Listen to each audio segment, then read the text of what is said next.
para a beira do rio, tomando chimarrão, fazendo churrasco, é uma loucura. É realmente assim, parece que a gente está vivendo um hospício, entende? E é lastimável que o Exército Brasileiro esteja envolvido nisso. E o lamentável, né, Beatriz, assim, ó, porque é uma questão de exemplo, né? É uma questão de exemplo. Lógico. Você, o que o meu pai, o que a minha mãe fazia, o que o meu professor e a minha professora fazia, o que o padre, o pastor fazia, a diretora, era um exemplo para mim, de bom exemplo ou de mau exemplo, né? Se alguém dissesse, a mãe chegasse para a tia, filho, hoje tu vem para casa às 3 horas, tu vai fazer teus temas e tu vai sair da tua mesinha só quando tiver terminado teus temas. Sabia que aquilo ali era importante, né? O fazer o tema, para poder no outro dia chegar na tua escola com o tema feito. Agora, se a maior autoridade política do país desdenha de uma pandemia grave como essa, é óbvio que uma parcela da população vai achar que aquilo ali de fato é uma coisa que não merece o nosso medo, a nossa preocupação, porque se o presidente faz assim, é porque de fato eu também posso fazer assim. A ideia do valentão, né? Eu sou valentão, eu sou gaúcho, eu sou valentão, eu sou catarinense, eu sou valentão, eu sou brasileiro, eu sou esperto. Sim. Esses dias ele chegou ao cúmulo, tu percebesse, ao cúmulo de falar o seguinte, Bolsonaro, não, o brasileiro não pega nada. Exato. Ele tentou trabalhar aí com a questão da ideia da malandragem, né? Uhum. O brasileiro é tão malandro, na verdade ele quis dizer isso, o brasileiro é tão malandro que não pega nada do brasileiro, ou seja, ele tentou trabalhar com uma figura, inclusive, ruim da nossa Sim, mas que mexe com a cabeça da pessoa. Isso é um imaginário fantástico. Ele é super-herói. E o presidente reconhece que ele é super-herói. Como é que agora ele vai fazer papel de coitadinho? Eu tenho uma pergunta aqui, o Joemir de Montenegro, ele diz, bom dia, Beatriz e Júlio. Por que a esquerda não cria uma central de Truth News, notícia verdadeira? Sim, a exemplo do que faz o governo venezuelano quando doutrina para o bem. Quer dizer, fazer... É como uma vez eu falei brincando, então por que não faz então o escritório do amor, né? Já que tem o escritório do ódio, faz o escritório do amor. Fazer algum... Porque, por exemplo, amanhã é 1º de maio, né? Não tem... O que tem marcado para as pessoas se orgulharem, fazerem alguma coisa, mostrar alguma coisa? Vai ter 1º de maio unificado aqui no Rio Grande do Sul no começo da manhã e a nível nacional no começo da tarde, né? Inclusive nacionalmente várias figuras foram convidadas para estar no 1º de maio. O Lula vai estar presente, a Dilma vai estar presente. Convidaram, achei que não era o melhor, mas também convidaram inclusive nacionalmente algumas centrais, o próprio Fernando Cardoso, o próprio Maia foi convidado também, enfim. Então vai ter um 1º de maio virtual, né? Uhum. Tem que se conectar nos sites, nas lives que as centrais sindicais vão organizar amanhã, pela parte da manhã aqui no Rio Grande do Sul e no final da manhã, começo da tarde, a nível nacional. Então me manda alguma coisa ali para eu me conectar de manhã. Vou mandar uma para ti para divulgar para os teus ouvintes aí que são... Para a gente participar, é um grupo de ouvintes muito qualificados os teus ouvintes, né? São muito e eu estou vendo ligados. os panelaços aqui, eu estou aqui na rua Jerônimo Coelho, aqui no escritório do deputado federal Marcon, e os panelaços estão grandes aqui, Beatriz. Tão grandes, né? Coisa boa. Agora, qual é a outra consequência que nós temos que ter de todo esse processo da nossa experiência histórica, Beatriz? São duas, né? Ou seja, nós estivemos no governo federal durante 13 anos, né? 13 anos. E fizemos coisas extraordinárias, né? Do ponto de vista do acesso à educação, do acesso à moradia, do acesso ao emprego, coisas extraordinárias do ponto de vista da distribuição de renda, né? Ou seja, as pessoas melhoraram a sua condição de vida de forma extraordinária, puderam comprar o apartamento, puderam comprar o seu carro, puderam viajar, puderam visitar os familiares, puderam melhorar a condição de vida, né?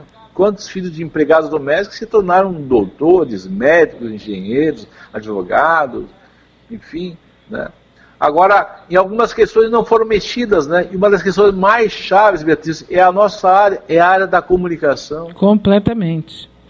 Né? Ou seja, qual é a lição? Ou seja, tem estruturas de poder no país que tem que estar na linha de frente de um futuro governo popular, ou seja, você tem que democratizar os meios de comunicação, acabar com o monopólio daquelas chamadas 8 famílias que comandam os órgãos de comunicação do país há muito tempo, certo?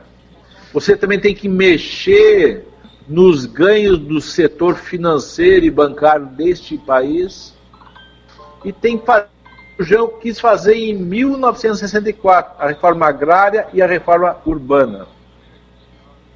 Sem mexer nessas estruturas, que são estruturas seculares da formação histórica do nosso país, tu não tem democracia política se não tiver democracia econômica e social, né, Beatriz?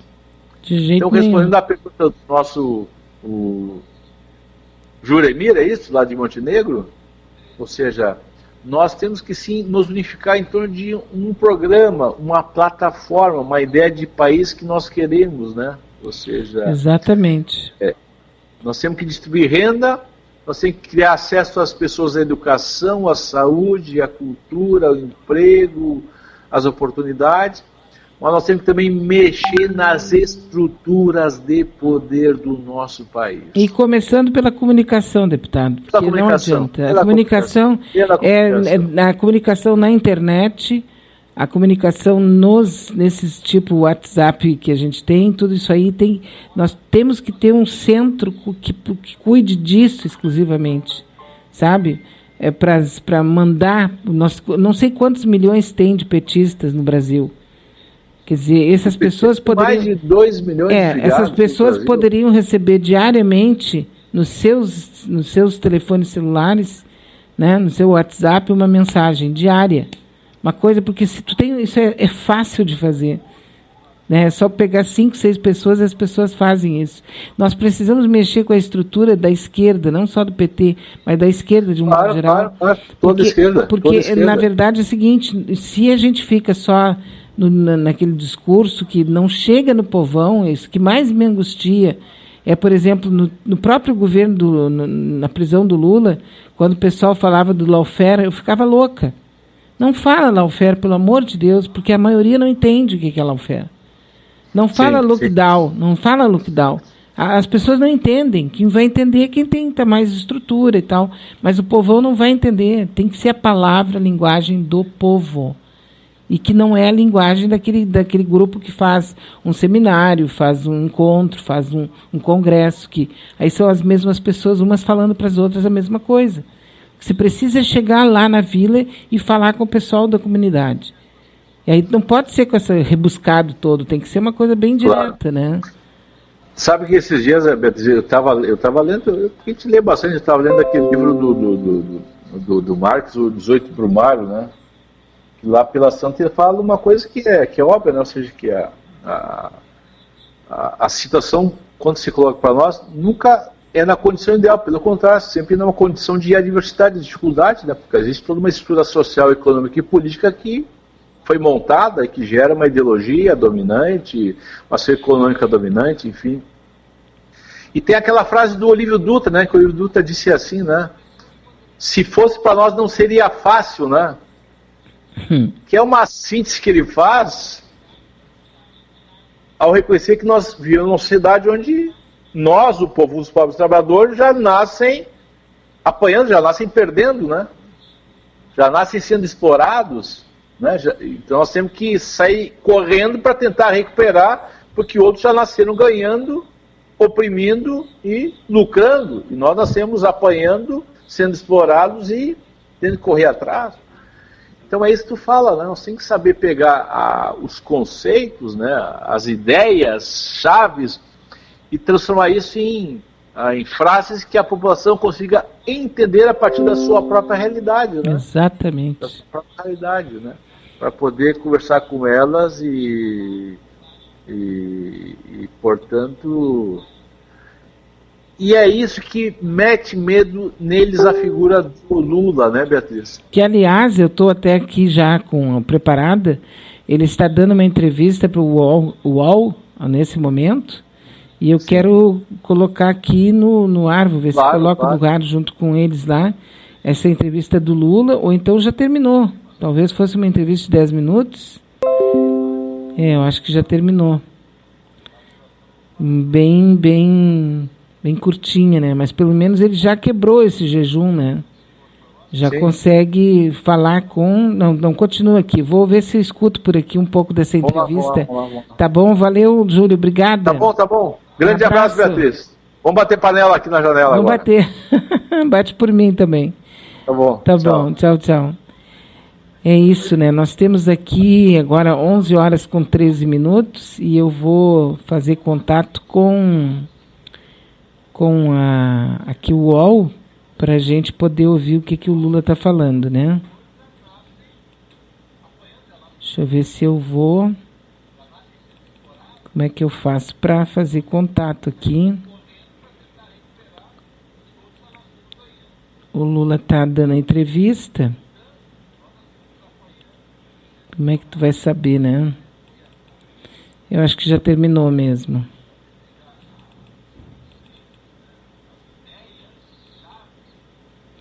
Vamos ver aqui. Nós temos... Hoje é já último dia do mês de abril, hein?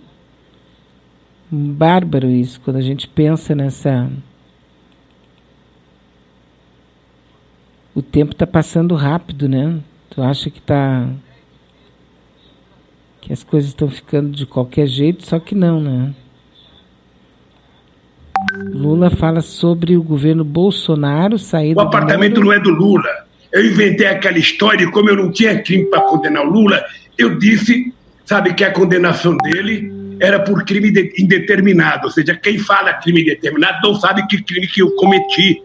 E mesmo o Dallagnol, que foi um mentiroso mordaz, sabe, que por detrás disso queria criar um fundozinho, sabe, para juntar uns 3 bilhões de dólares para criar uma fundaçãozinha, esse cidadão não foi em nenhum depoimento que eu fui prestar.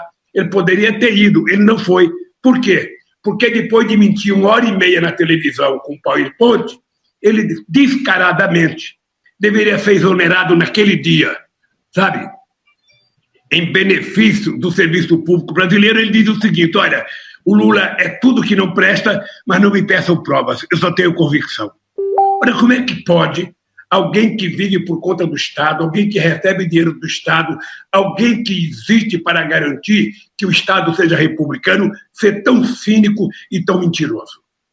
Sabe? E é isso que está, sabe, que eu estou respondendo o processo até agora. Então, eu acho que tem uma coisa, o Sakamoto, que eu dizia ao Zé Dirceu, e eu dizia a Dilma, quando a Dilma assumiu o lugar do Zé Dirceu: não acreditem que existe ministros fortes.